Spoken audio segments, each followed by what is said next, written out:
Apa sih tujuan teknologi reproduksi? Yang pertama, untuk memenuhi kebutuhan manusia seperti bahan makanan yang lebih baik lagi. Yang kedua, menjaga keseimbangan populasi untuk menghindari kepunahan suatu spesies. Teknologi reproduksi pada tumbuhan. Kita akan membahas 3 jenis teknologi reproduksi pada tumbuhan. Yang pertama adalah hidroponik. Yang kedua, vertikultur. Yang ketiga, kultur jaringan. Kita akan membahas satu persatu. Yang pertama adalah hidroponik. Bisa kamu lihat pada gambar. Hidroponik merupakan cara penanaman tumbuhan tanpa menggunakan tanah.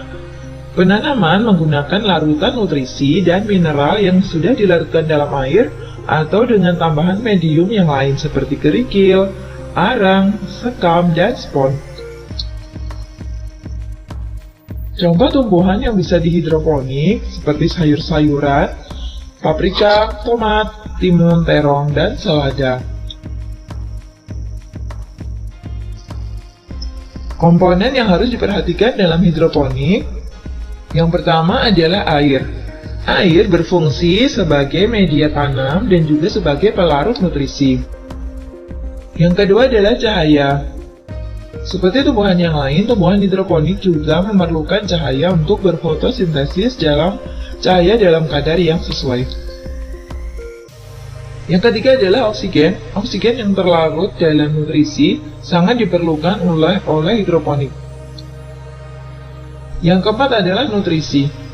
Kandungan nutrisi berupa zat-zat seperti nitrogen, natrium, kalsium, kalium, itu sangat diperlukan oleh tanaman, dan itu bisa diperoleh dari zat tambahan yang bisa dibeli di toko pertanian.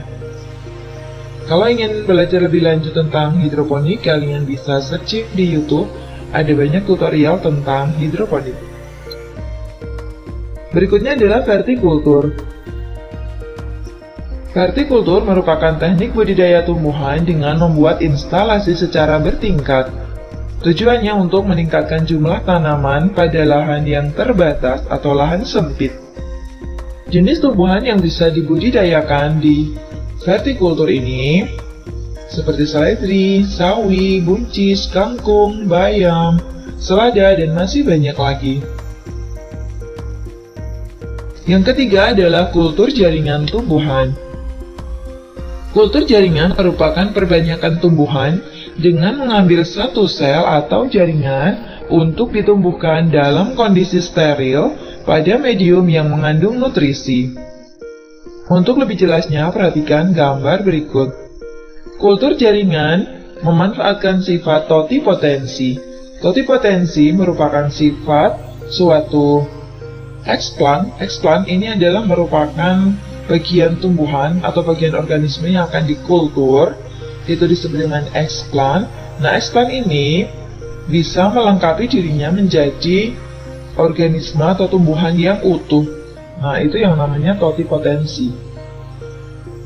Nah, eksplant ini sebelum dipotong-potong harus disterilkan terlebih dahulu.